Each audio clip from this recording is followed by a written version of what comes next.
इस प्रसंग पर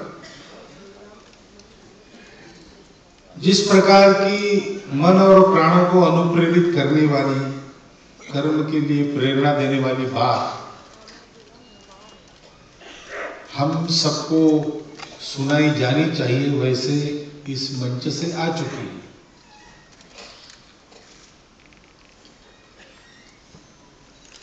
विशेषकर माताजी के आशीर्वाद के बाद तो अब करने की ही बात बाकी रहती।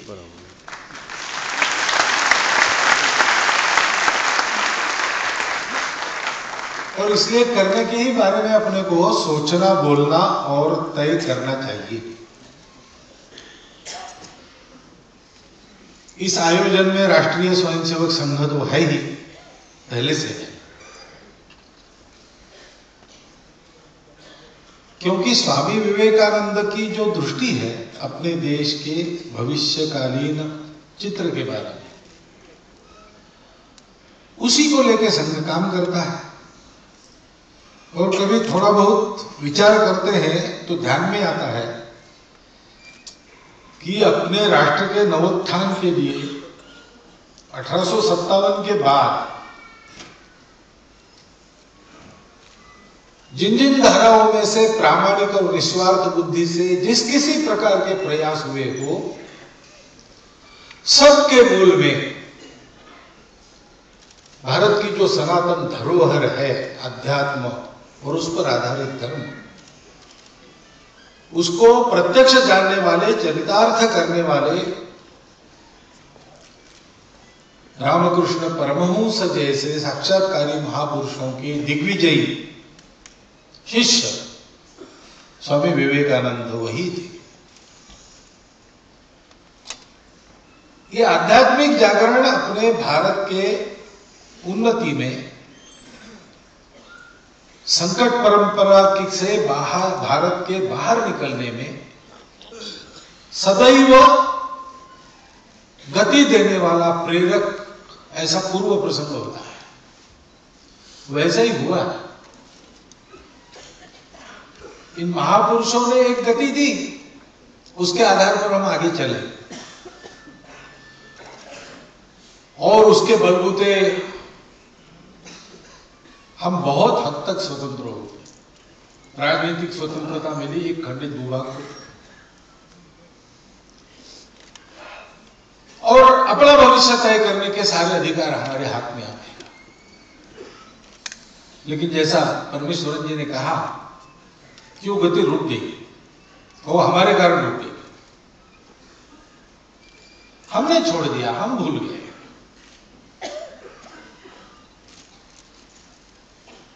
हमको याद करना है। किसी भी राष्ट्र की, समाज की, व्यक्ति की उन्नति जिन तत्वों के कारण होती है, सारी दुनिया की उन्नति भी जिन तत्वों के कारण होती है, उसी को स्वामी जी ने कहा। उस सनातन धर्म को ही 1893 के 11 सितंबर को शिकागो में उन्होंने कहा।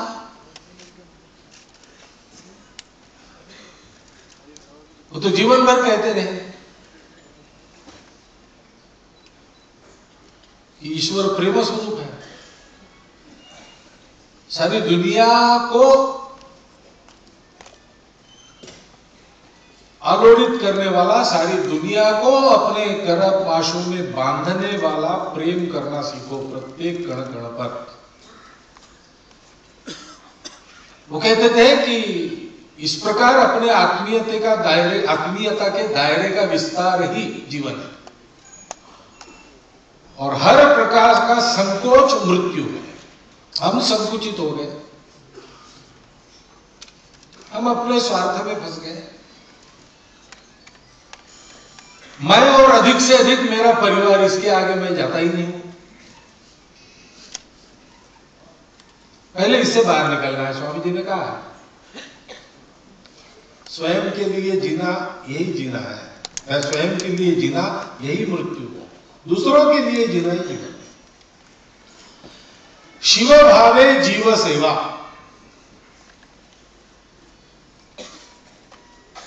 रामकृष्ण परमहंस से जो दृष्टि स्वामी जी को मिली, उन्होंने सारी दुनिया को दी।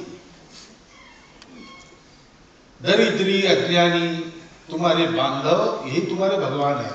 कहो दरिद्र देवो भव, मूर्ख देवो भव, उन्हीं की पूजा करो।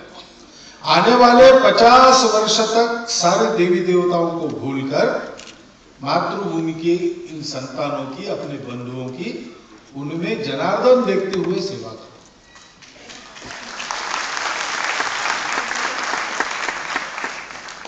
जीवन किस लिए है?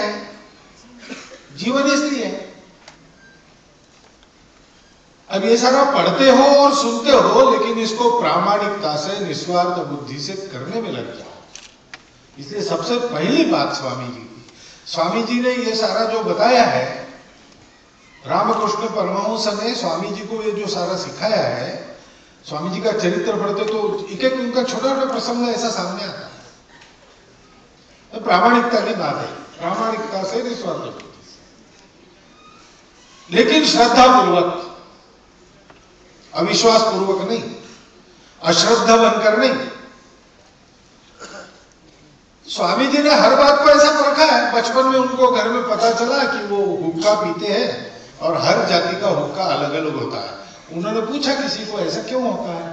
तो बोले वो भ्रष्ट होता है। तो कैसे भ्रष्ट होता है? तो वो पता नहीं, लेकिन कहते हैं भ्रष्ट होता है, बहुत दिनों से चलता आ रहा है, तो झूठ थोड़ी होगा। वो हुक्का खराब होता है दूसरी जाति के पास जाने से। तो स्वामी विवेकानंद में क्या अंतर होता है एक जाति का दूसरे की? तो उन्होंने सब हुक्के कश लगा लगा के देख लिए, और फिर पिताजी और उनके मित्र आने के बाद कहा कि ये तो मैंने तो देख लिया, आपने अलग अलग सब रखे, इसमें भेद तो कुछ नहीं, सब एक जैसे ही लगते हैं। अब ये बालक आयु में तो होता ही है, निष्पाप ही होता है बालक, इसलिए प्रामाणिक भी होता है। उनको कहा कि देखो भाई, दान तो वही है ना, जिसकी जरूरत है वो देना। तुम्हारे पास ज्यादा है वो देना दान नहीं है। जो मांग रहा है उसको जो जरूरत है उसको पूरी करना, ये दान है। तो एक बार फकीर जा रहे थे जाड़े के दिनों में ठिठुरते हुए, और मांग रहे थे। इन्होंने अपने घर में ऊपर के मंजिल से देखा कि फकीर मांग रहे, कुछ धर्म करो कुछ धर्म करो कह रहे। तो उन्होंने क्या है, तो ये ठिठुर रहे ठंडी में, तो उनको गर्म कपड़े आवश्यक है। तो जितने उस कमरे में गर्म कपड़े पिताजी के और उनके टंगे थे, वो निकाल निकाल के उन पर फेंकना प्रारंभ कर। ये प्रामाणिकता थी, और इसलिए आगे ईश्वर होना तो चाहिए, लेकिन है क्या, ये खोज करने के लिए गए। तो बड़े बड़े व्यक्तियों को उन्होंने सपाट प्रश्न पूछा कि बातें बहुत हो गई, तुमने देखा है क्या, बताओ, ये बताया। रामकृष्ण परमहंस को भी यही पूछा, और उतना ही सपाट उत्तर जब मिला कि बिल्कुल देखता हूं, तुमको जैसा देखता हूं उससे ज्यादा स्पष्ट देखता हूं, उससे बात भी करता हूं, और मेरे जैसा अगर मैंने कहा तुम करोगे तो तुम भी उसे देख सकते हो। तब उन्होंने स्वीकार किया, उस साधना पर चलना। प्रामाणिकता चाहिए। आज मुंह में कुछ, करने में कुछ, ऐसा जो चलता है उससे बाहर निकलना पड़ेगा। अपने लाभ के लिए नहीं, अपने लाभ के लिए नहीं जीना, अपनी साख के लिए जीना। अभी अभी आते समय बातें हो रही थी, मुझे भी प्रसंग आया। हमारा एक इंजीनियर मित्र था, संघ का स्वयंसेवक हमारे जैसे, अभी भी है।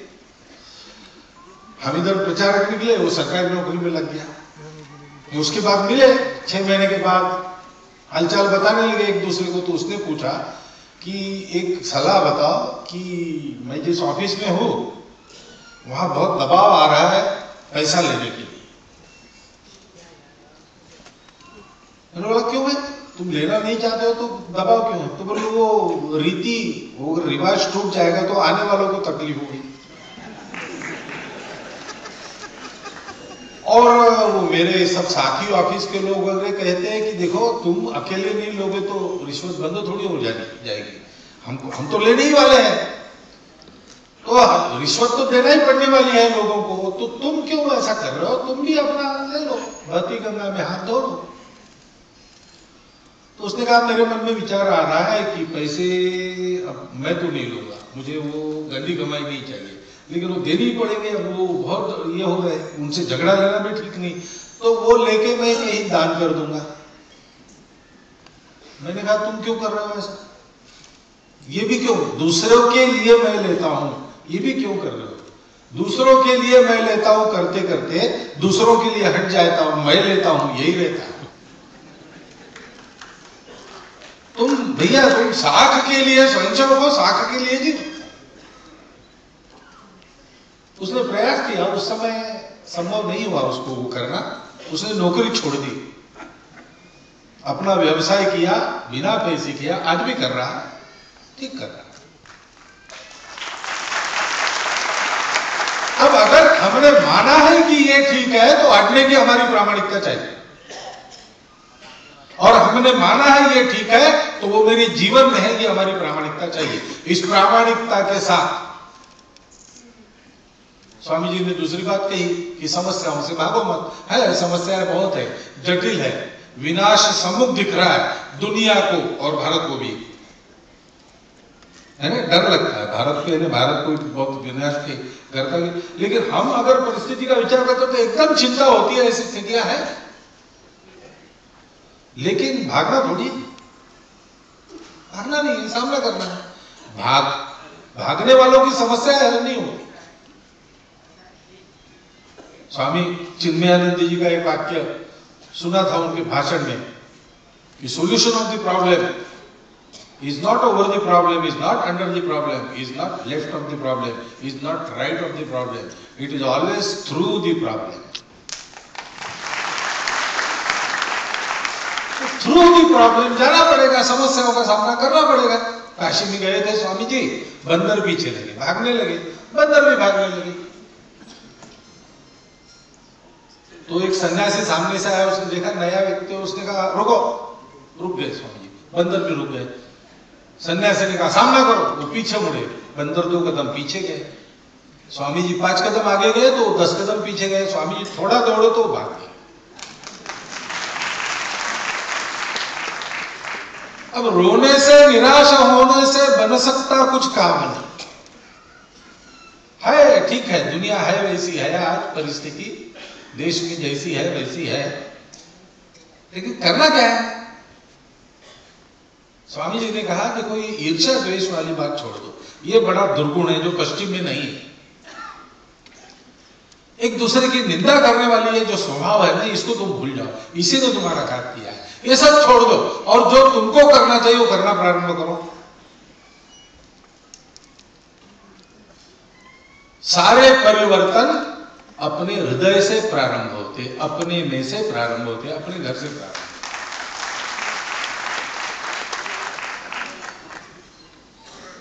और इसलिए डरो मत, दुनिया में कुछ समाप्त नहीं होता है,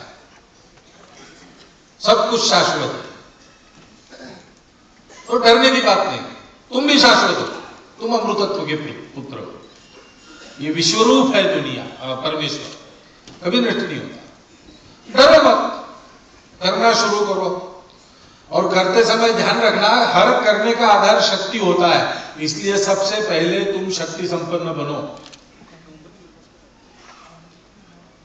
आखिर ये सारी बातें ठीक है, लेकिन छोटी छोटी बहुत कथाएं बताई है स्वामी जी ने, सीरीज एक लिखी है, उसमें सब की सब कथाएं ऐसी है जो शक्ति का महत्व बताती है। शक्ति का महत्व